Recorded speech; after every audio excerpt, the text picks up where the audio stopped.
할렐루야.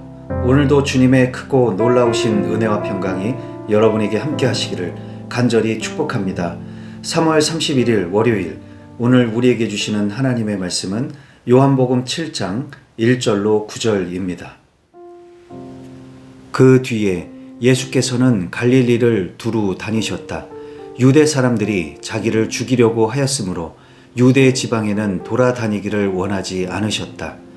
그런데 유대 사람의 명절인 초막절이 가까워지니 예수의 형제들이 예수께 말하였다. 형님은 여기에서 떠나 유대로 가셔서 거기에 있는 형님의 제자들도 형님이 하는 일을 보게 하십시오.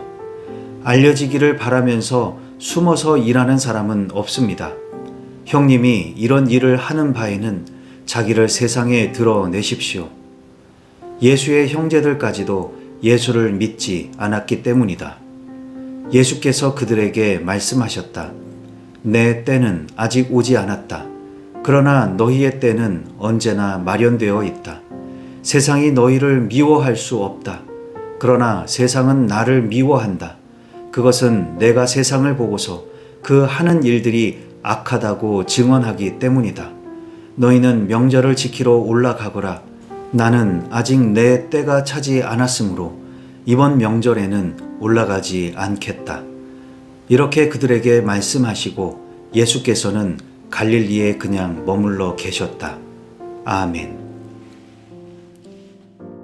오늘은 예수님의 형제들이 예수님에 대한 불신앙을 드러냈던 이야기입니다. 요한복음은 요병이어의 사건을 기점으로 한 가지 사실을 꾸준히 드러내고 있습니다. 예수님의 표징은 날로 더욱 확실하게 나타나는 데 반해 그러면 그럴수록 사람들의 불신앙도 확실하게 나타난다는 점입니다. 우선 오병이어의 사건을 통해서 사람들은 예수님을 임금 삼으려 했습니다. 예수님의 말씀에 복종하여서 회개하고 구원받는 것보다 자기들의 뜻대로 정치적인 목적을 위해 예수님을 붙들려고 했던 것입니다. 그 제자들 중에서는 예수님의 말씀이 어렵다면서 많은 사람들이 떠나기도 했습니다. 그리고 오늘 본문에서는 예수님의 형제들마저 그들의 불신앙을 드러내고 있는 것입니다. 예수님은 유대 사람들의 반감 때문에 유대 지방으로는 다니지 않으시고 갈릴리에 계셨습니다. 아직 예수님이 고난을 받아야 할 때가 아니기 때문에 지금은 조용히 물러나 있어야 했던 것이죠. 그러나 초막절이 가까워지니 예수님의 형제들이 예수님을 부추겼습니다. 스스로 메시아라고 하시면서 왜 이렇게 숨어 지내냐는 것이죠. 명절이 되었으니 예루살렘으로 가서 당신이 메시아라는 것을 드러내라고 했던 것입니다. 이것은 얼핏 보면 용기 있는 말 같고 예수님의 때를 위해 길을 여는 충성스러운 말처럼 보입니다. 그러나 성경은 그들의 말 속에 담긴 그들의 본의가 무엇인지를 가르쳐 줍니다. 5절 말씀, 예수의 형제들까지도 예수를 믿지 않았기 때문이다. 이토록 표징을 보여주시고 말씀을 전해 주셨지만 무리들은 물론 그의 형제들까지도 예수님을 믿지 않습니다.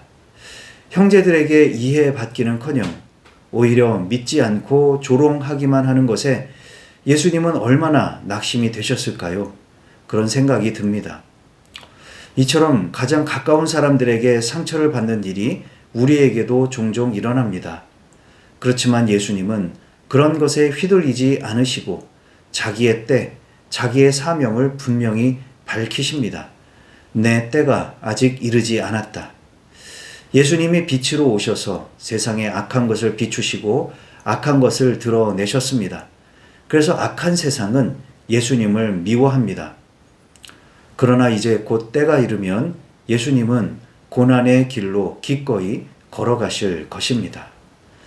자, 그럼 오늘 주신 말씀을 붙들고 우리는 어떻게 살아야 할까요? 첫 번째로, 가까운 사람에게 상처를 주고 있지는 않은지요? 예수님은 참 외로우셨을 것 같습니다. 많은 사람들이 예수님을 따르기는 했지만 그들은 자기들의 목적이 있어서 따랐습니다. 그 중에 아끼는 제자 12명이 있었지만 그들은 아무리 전하고 가르쳐도 별로 달라지는 것이 없었습니다. 더욱 경악스러운 것은 그 중에 하나는 예수님을 팔아 넘길 것이고 그 중에 하나는 예수님을 부인할 것입니다. 나머지는 발가벗은 채로 도망하는 사람이 있는가 하면 무작정 도망치는 사람들이 대부분이었습니다. 예수님은 이런 일을 미리 다 아셨던 것인데 그런데도 그들과 함께 다니는 것이 때로는 얼마나 힘드셨을까요? 게다가 오늘 본문에서는 예수님의 형제들마저 예수님의 속을 상하게 합니다. 예수님이 갈릴리에 계실 때에는 그냥 비겁하게 숨어 지내셨던 것이 아닙니다. 단지 아직 때가 되지 않았기에 유대 지방으로 가지 않으셨던 것이죠. 게다가 예수님은 갈릴리에 계시면서 놀고 계셨던 것도 아닙니다. 성경은 예수님이 갈릴리를 두루 다니셨다고 했는데요. 그것은 분주하게 다니시면서 말씀을 전하시고 사람들을 고쳐주셨다는 것을 의미합니다. 그런데 형제들은 예수님께 뼛속까지 아프게 하는 말을 던지지요. 알려지기를 바라면서 숨어서 일하는 사람은 없습니다. 본문 5절은 괄호 안에 있어서 이것이 어떤 상황인지를 부연 설명하고 있지요. 예수의 형제들까지도 예수를 믿지 않았기 때문이다. 성경은 이렇게 해서 지금까지 많은 사람들이 예수님을 믿지 않은 것도 안타까운데 심지어 예수의 형제들까지도 믿지 않았다는 뉘앙스로 해서 예수님의 슬픔을 대변해 주고 있습니다. 우리도 가까이에 있는 사람들의 상황과 마음을 이해해 주지 못하고 도리어 상처를 주고 마음 아프게 하지는 않았는지요? 예수님을 믿는다고 하면서 예수님의 마음을 아프게 하고 있지는 않은지요?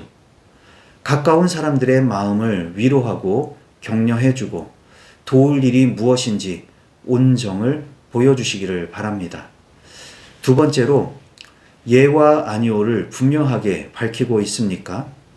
예수님은 형제들이 유대로 가자고 할 때 안 된다고 분명하게 말씀하셨습니다.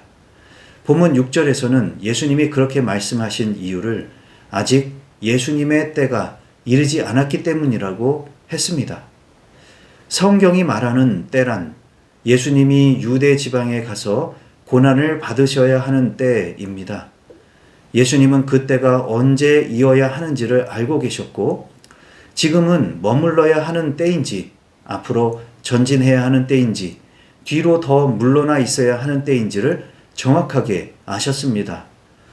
그렇기 때문에 예수님은 그런 중요한 때를 사람들의 간청이든 협박이든 조롱 섞인 권면이든 아무 것에도 휘둘리지 않았던 것입니다. 그러므로 예와 아니오를 분명하게 밝히려면 먼저 때를 알아야 합니다. 이를 위해 예수님처럼 기도하시고 예수님처럼 하나님의 말씀에 더욱 머물러 있기를 바랍니다. 오늘도 성령님과 동행하며 가까운 사람들에게 더욱더 조심하고 그들의 마음을 이해해 보십시오. 또한 주님의 마음도 헤아려 볼 수 있기를 바랍니다. 그리고 어떤 때에 예를 해야 하고 어떤 때에 아니오를 해야 하는지 이것을 판단할 수 있는 지혜와 계시의 영을 구하시기를 주님의 이름으로 축복합니다. 기도하시겠습니다. 사랑과 은혜가 풍성하신 하나님 아버지, 오늘도 말씀으로 새날을 열어주시니 감사를 드립니다. 예수님께서는 십자가의 고난뿐만 아니라 가까운 사람들에게조차 이해받지 못하시는 고난이 있었습니다. 그들은 이해는커녕 조롱과 불신앙으로 예수님을 대하였습니다. 혹시 지금 우리들의 모습에도 그런 것은 없는지요? 예수님뿐만 아니라 가까운 사람들에게 대해서도 그런 식으로 상처를 주고 있지는 않은지요? 가까운 사람들일수록 더욱 이해하고 위로하고 격려할 수 있는 우리 모두가 되게 하여 주시옵소서. 또한 예와 아니오가 분명하기를 원합니다. 바르지 않고 악한 것에는 아니라고 하고 바르고 선한 것에는 예라고 할 수 있기를 간절히 소망합니다. 이를 위해 때를 잘 분별하게 하시고 이를 위해 더욱더 말씀과 기도에 머물 수 있게 하옵소서. 예수님의 이름으로 기도하옵나이다. 아멘.